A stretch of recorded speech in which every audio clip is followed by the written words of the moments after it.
For years, he was celebrated as a visionary leader, a man who brought progress, civilization, economic growth. In Europe, statues were built in his honor. Textbooks praised his achievements, but far away from those monuments, a very different story was unfolding. This man was King Leopold II. In the late 1800s, Leopold claimed control over a massive region in Central Africa known as the Congo Free State. On paper, it was described as a humanitarian mission, a project to end slavery and bring development. In reality, it was one of the most brutal systems of exploitation the world had ever seen. The land did not belong to Belgium. It belonged to Leopold personally. To extract rubber and ivory, local people were forced into labor.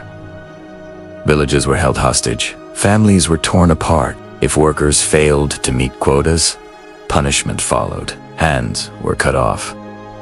Entire communities were destroyed. Millions died from violence, starvation, and disease. And yet, for years, the world didn't know, or chose not to look. Reports were dismissed. Photographs were ignored. Leopold continued to be praised as a great ruler back home. It wasn't until journalists, missionaries, and activists exposed the truth that public opinion began to shift. The images were undeniable.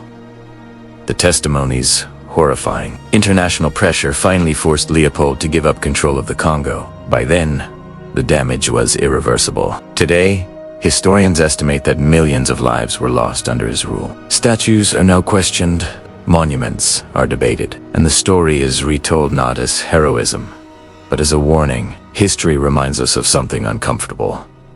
Power can hide behind good intentions, and leaders can be celebrated long before the truth catches up.